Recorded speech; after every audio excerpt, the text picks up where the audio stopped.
नमस्कार, न्यूज़ क्रांति की डेली समाचार सेवा आज क्या हुआ में आप सभी का स्वागत है। आज के मुख्य समाचार इस प्रकार हैं। फरवरी से शुरू होगा राम मंदिर की नींव निर्माण का काम, ट्रस्ट की बैठक में लगी मुहर। सपा प्रमुख अखिलेश यादव का बयान, भ्रष्ट अधिकारियों की वजह से आजम खान को जाना पड़ा जेल। विदेशी मुद्रा भंडार में आई 1.84 अरब डॉलर की गिरावट। राजपथ पर दिखेगा भव्य राम कथा। घने कोहरे की चादर में लिपटा रहेगा उत्तर भारत। और छेड़खानी से परेशान किशोरी ने ट्रेन से कटकर दी जान। अब समाचार विस्तार से। कहते हैं ओल्ड इज गोल्ड कहलाता है, इसलिए तो कानपुर आज भी दुलारी ज्वेलर्स ग्रुप पर अपना भरोसा जताता है। दुलारी ज्वेलर्स ग्रुप, कानपुर की pure old and trusted jewellery showroom. Visit की Dulari jewellers Kidwai Nagar and Dulari jewellers Lal Bangla. मर्यादा पुरुषोत्तम भगवान श्री राम की नगरी अयोध्या में भव्य राम मंदिर निर्माण की नींव अब फरवरी से भरना शुरू होगी। श्री राम मंदिर तीर्थ क्षेत्र ट्रस्ट की हुई 2 दिवसीय बैठक में शुक्रवार को निर्णय लिया गया कि राम मंदिर नींव की डिज़ाइन मुंबई की एक लैब में बन रही है, जो फरवरी में प्रिंट होकर आएगी। उसी समय राम मंदिर की नींव भरने का काम शुरू हो जाएगा। बैठक में राम मंदिर निर्माण तीर्थ ट्रस्ट क्षेत्र के चेयरमैन नृपेंद्र मिश्रा, महासचिव चंपत राय और वरिष्ठ सदस्य डॉक्टर अनिल मिश्रा समेत अन्य सदस्य मौजूद थे। महासचिव चंपत राय ने बताया कि मंदिर निर्माण के लिए 40 फीट का गड्ढा खोदकर मलबा हटाने का काम शुरू कर दिया गया है। टाटा और एल&टी के इंजीनियरों द्वारा राम मंदिर के नींव की डिज़ाइन का प्रेजेंटेशन मंदिर निर्माण समिति के अध्यक्ष नृपेंद्र मिश्रा समेत ट्रस्ट पदाधिकारियों सदस्यों के सामने दिया गया, जिस पर नींव की डिज़ाइन को लेकर सहमति बन गई है। उन्होंने बताया कि राम मंदिर निर्माण की शुरुआत हुई थी तो नींव को लेकर एक प्रयोग असफल हो गया था, जिसमें नींव के अंदर की मिट्टी भूरी भूरी पाई गई थी, जिसे देखकर आईआईटी रुड़की और आईआईटी चेन्नई के विशेषज्ञों ने रिपोर्ट देखकर आशंका जताई थी कि नींव के अंदर की मिट्टी भुरभुरी है, जिस पर लंबे समय तक राम मंदिर खड़ा रहना मुश्किल होगा। महासचिव चंपत राय ने बताया कि विशेषज्ञों की रिपोर्ट के बाद नींव की खुदाई का काम रोक दिया गया था। अब फरवरी माह में जब डिज़ाइन बनकर अयोध्या आएगा तब काम शुरू किया जाएगा। उन्होंने कहा कि तब तक मलबा हटाने का काम समाप्त हो चुका होगा और राम मंदिर की नींव का काम शुरू हो जाएगा। राम मंदिर की नींव का डिज़ाइन ऐसा होगा जिससे शताब्दियों तक राम मंदिर खड़ा रह सके।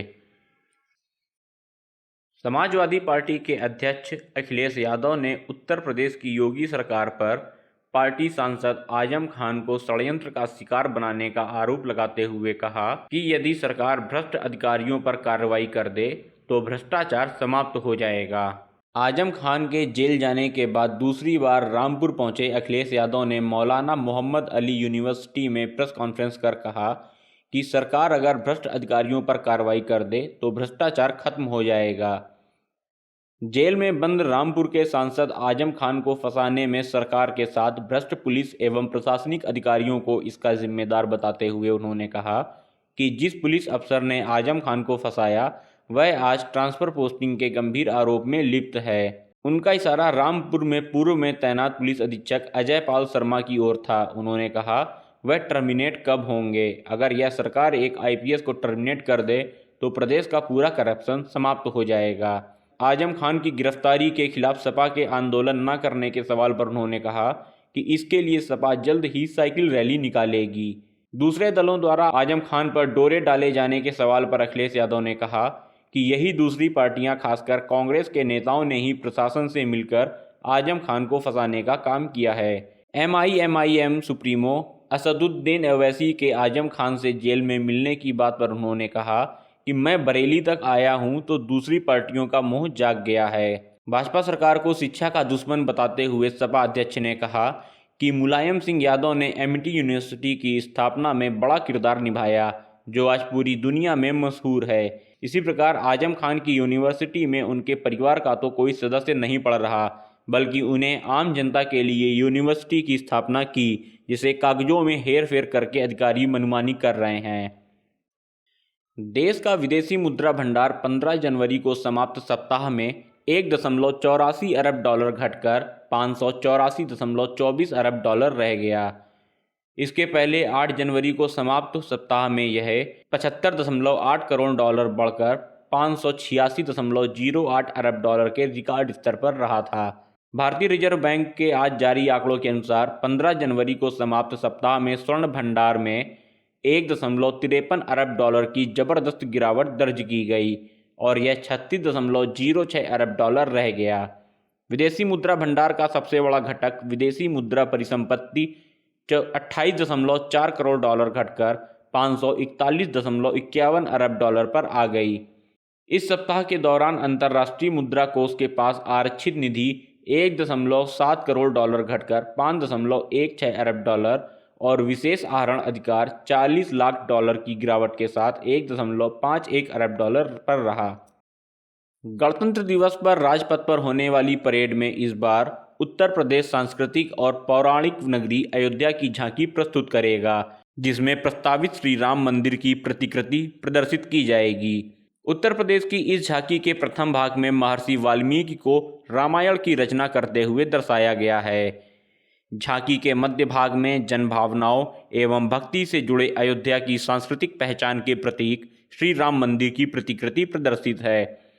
मंदिर की यह प्रतिकृति बरबस भक्ति और श्रद्धा का भाव जागृत करती है। इसके अलावा झांकी में भगवान श्री राम का निषाद राज को गले लगाना, सबरी के बेर खाना, अहिल्या उद्धार, केवट संवाद, भगवान हनुमान द्वारा संजीवनी बूटी लाना, जटायु राम संवाद, अशोक वाटिका आदि के दृश्य होंगे। झांकी में अयोध्या के दीपोत्सव को भी दिखाया गया है। इस उत्सव में लाखों दीप जलाए जाते हैं। वर्ष 2017 से लगातार भव्य दीपोत्सव के आयोजन को Guinness book of world record में लगातार 3 बार रिकॉर्ड दर्ज कराया है। अयोध्या को राजा ब्रह्म के पुत्र मनु के पुत्र इक्ष्वाकु द्वारा बसाई गई थी। अयोध्या उत्तर प्रदेश की सांस्कृतिक नगरी कहलाती है। इसे अष्टचक्र 9 द्वार से युक्त अयोध्या कहा जाता है, जिसका वर्णन अथर्ववेद में है।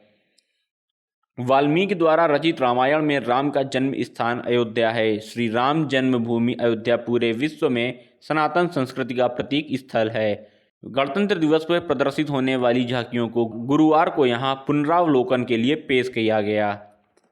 पूर्वी उत्तर प्रदेश के कुछ हिस्सों सहित पंजाब, हरियाणा, चंडीगढ़, दिल्ली, पश्चिमी उत्तर प्रदेश, बिहार, पश्चिम बंगाल के पर्वतीय इलाके और सिक्किम में अलग अलग स्थानों में घना कोहरा पड़ने की संभावना जताई गई है। असम, मेघालय, नागालैंड, मणिपुर, मिजोरम और त्रिपुरा में भी अलग अलग इलाकों में घना कोहरा छाया रह सकता है। रात का तापमान तमिलनाडु, पुडुचेरी और कराईकल के कई स्थानों पर सामान्य से 3.1 से 5 डिग्री सेल्सियस तक ऊपर रहा।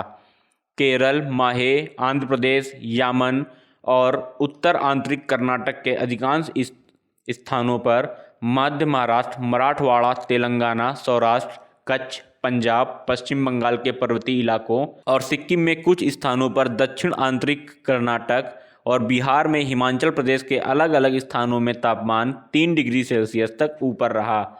देश के मैदानी इलाकों में ऊना, हिमाचल प्रदेश में सबसे कम तापमान 3.6 डिग्री सेल्सियस दर्ज किया गया। पंजाब के अधिकांश इलाकों में, हरियाणा और दिल्ली के कुछ स्थानों में, पश्चिम बंगाल के पर्वतीय इलाकों में और सिक्किम के अलग अलग स्थानों में शुक्रवार को सुबह करीब 9 बजे तक घने कोहरे का असर रहा।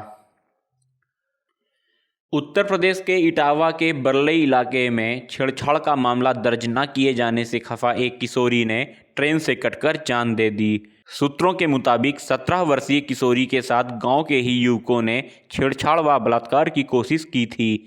परिजनों का आरोप है कि शिकायत पर पुलिस ने आरोपी के खिलाफ कोई कार्रवाई नहीं की और इसी के से आहत किशोरी ने ट्रेन से कटकर आत्महत्या कर ली। परिजनों का आरोप है कि घटना के 2 दिन गुजरने के बावजूद पुलिस ने आरोपी के खिलाफ कोई कार्रवाई नहीं की और उल्टे परिजनों के साथ बदसलूकी की।